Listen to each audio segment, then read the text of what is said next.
Hello বন্ধুরা, আজকে চলে এসেছি একটি ছোট্ট বুক হল ভিডিও নিয়ে। প্রত্যেকটি বই কিনেছি দ্য ক্যাফে টেবিল প্রকাশনী সংস্থা থেকে। ক্যাফে টেবিল প্রকাশনী সংস্থা থেকে চলছিল রথযাত্রা এবং ওনাদের জন্মবার্ষিকী উপলক্ষে প্রায় 60% ডিসকাউন্ট।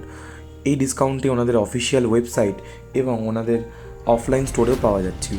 আমি মূলত প্রত্যেকটি বই অফিসিয়াল ওয়েবসাইট থেকেই সংগ্রহ করেছি এবং প্রত্যেকটি বই সংগ্রহ করার ক্ষেত্রে আমি বইগুলির প্রচ্ছদ এবং বইগুলির টাইটেল বা বইগুলির নামের ক্ষেত্রে বেশি জোর দিয়েছি।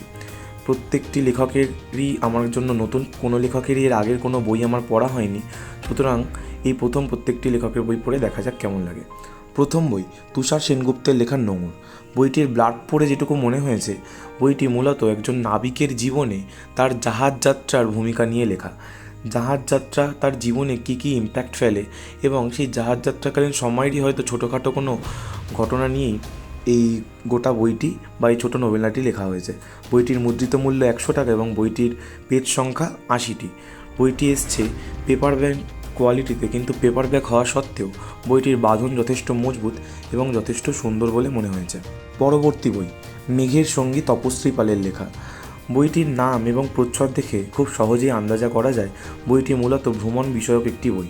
এই বইটির কন্টেন্ট যদি আমরা দেখি তাহলে দেখব 5টি ভ্রমণ সংক্রান্ত লেখা, 3টি নিবন্ধ এবং 3টি ছোট গল্প রয়েছে।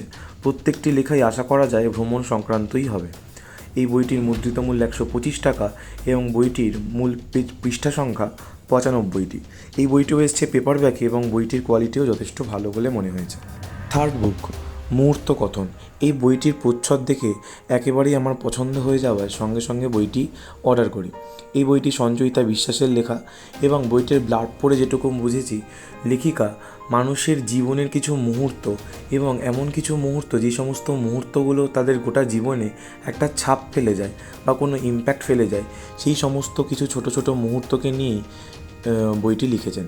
বইটিতে মোট 3টি ছোট গল্প রয়েছে এবং প্রত্যেকটি ছোট গল্প এই ধরনের কিছু মুহূর্তের গল্পই আমাদেরকে শোনায়। এই বইটির মুদ্রিত মূল্য 125 টাকা এবং বইটিতে মোট 112টি পৃষ্ঠা রয়েছে। বইটিও পেপার ব্যাকে এসছে এবং পেপার ব্যাকের কোয়ালিটি যথারীতি আগের দুটো বইয়ের মতোই খুবই ভালো। ফোর্থ বুক এই শহরে যখন শীত নেমে আসে। নামটাই যথেষ্ট বইটি কেনার জন্য। খুব সুন্দর একটি নাম, শারমিন শামসের লেখা বইটি।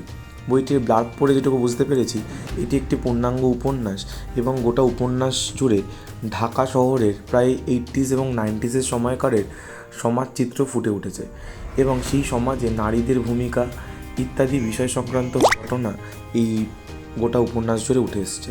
এই বইটি এসছে হার্ডব্যাক কোয়ালিটিতে। বইটির মুদ্রিত মূল্য 200 টাকা এবং পৃষ্ঠা সংখ্যা 127। পরবর্তী বই সামনে কুয়াশা, তপশ্রী পালের লেখা। এটি মূলত একটি সংকলনধর্মী বই এবং এটি থ্রিলার ধর্মী একটি সংকলন। যদি আমরা কন্টেন্ট বা সূচিটা দেখি, আমরা দেখতে পাবো 3টি নোভেলা, 4টি বড় গল্প এবং 3টি অনুগল্প দিয়ে সাজানো এই সংকলন। সুতরাং একটি সংকলনে নোভেলা, বড় গল্প, অনুগল্প সব রকমের কন্টেন্ট পাওয়া যাওয়ায় এই বইটি থ্রিলারের মধ্যে একটি যথেষ্ট ভালো সংযোজন বলে মনে হয়। এই বইটির মুদ্রিত মূল্য 175 এবং বইটির মূল পৃষ্ঠা সংখ্যা 143। সর্বশেষ বই সেভেন সেন্স, অদৃশ্য উপস্থিতি, শাওনের লেখা। এই বইটির প্রচ্ছদ অসাধারণ সুন্দর এবং বইটির ব্লাড পড়ে যেটুকু মনে হয়েছে, 5 বন্ধু এক পাহাড়ে ঘুরতে গেছে এবং সেই পাহাড়ে ঘুরতে গিয়ে তারা বেশ কিছু অশরীরী উপস্থিতি সম্মুখীন হচ্ছে। তো এরকম অবস্থায় সেই 5 বন্ধু কী করবে, তাদের পরিকল্পনা, ভবিষ্যৎ পরিকল্পনা কী হবে এবং তারা সেই অবস্থা আদৌ কাটিয়ে উঠতে পারবে নাকি বা কীভাবে কাটিয়ে উঠবে, এই বিষয় নিয়েই গোটা বইটি লেখা। বইটির মুদ্রিত মূল্য 200 টাকা এবং বইটিতে রয়েছে 168খানি পেজ। গোটা বই জুড়ে আমি ছোট ছোট বেশ কিছু অলঙ্করণও দেখতে পাচ্ছি। তো এরকম ভৌতিক উপন্যাস পড়ার ক্ষেত্রে এইসব অলঙ্করণ পাঠ অনুভূতি অনেক বাড়িয়ে তোলে এবং এই ধরনের আরও বুক রিলেটেড কন্টেন্ট দেখার জন্য আমার পেজটিকে ফলো করবেন। ধন্যবাদ।